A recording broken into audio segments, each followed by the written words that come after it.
Hi. Today we're going to talk about hope.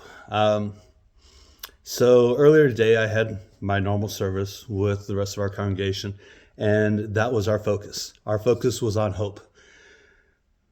So when we talk about the Advent season, when we talk about this time of year, we're obviously getting ready to celebrate the birth of Christ. And hope was today's message. So back then, you had roughly around 400 years of time where the last prophet, he spoke and he said, there's someone greater than coming me. His name is the Messiah. He will lead us back to the glory. So you had all this time period where people were in despair, where they did not have hope. Something was missing in their lives. My call to worship came from Luke, where basically it talked about the angel visiting Mary. And all of a sudden, here's this person. She doesn't feel that she's worthy. And it's like, oh, hey, the Messiah is coming. In fact, you're going to be involved in his life. So it was overwhelming for her. But there was also another pregnancy that happened. And that was a pregnancy of which led to, of course, John the Baptist, who was the messenger of hope. So during this time period, we had people who were struggling, trying to find something to grasp hold of to lead them away from what they were dealing with. And then you had John, this crazy guy who basically did a lot of his messages in the water. He didn't bother following protocol, wasn't doing this, wasn't doing that. He was just wild. He was crazy. He did it his own way, and he was the messenger. So how does hope relate to today? And that was the message. That was what we're trying to find, is why or how hope.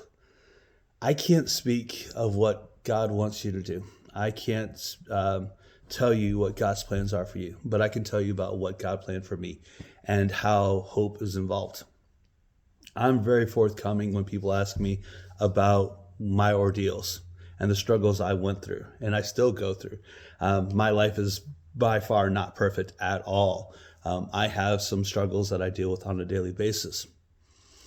But when I accepted Jesus in my life, when I decided to start to follow his example and listen to God speak to me, that's when I discovered hope. That's when I discovered, there is something better than what I'm doing. There is something out there. And then God has a purpose for everyone. His purpose for me was to basically be the person to string words together and find ways of reaching the hearts of people. Now, if you know me in my personal life, you know that I am a very quiet, shy individual. I don't really like talking to a lot of people, and I really don't like being involved in a lot of public situations. Yet here I am every Sunday, and I speak behind literally where I'm at every Sunday. Every other Sunday. And I bring this message and I bring this hope because I can relate my personal stories and I can find the words to string along. Another thing that I talked about is with hope is that God uses us in our different ways. And there was a person that we have in this congregation who isn't as fluent as I am, doesn't have the ability to string the words together to make beautiful phrases. But when this person spoke, when this person talked to you, you could feel the passion. You could feel the love and the fact that this person has great hopes for you to succeed.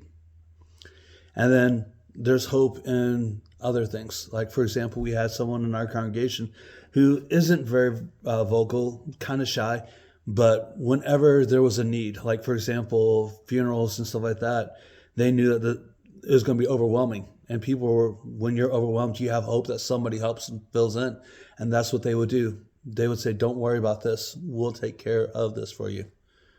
That's bringing hope that things will be okay. God wants you to know that you're going to be okay, right? He wants you to know that whatever ordeals you're going through, you're strong enough, right? God believes in you and you will be fine. And if you feel like you don't know what God wants you to do, trust me, God will work in mysterious ways with you. and helping you spread hope to those that you encounter. So we should never worry about whether or not we're good enough, whether we're worthy, because we are all worthy of God's love. We are all worthy of that stuff. So I thank you very much, and may God bless you.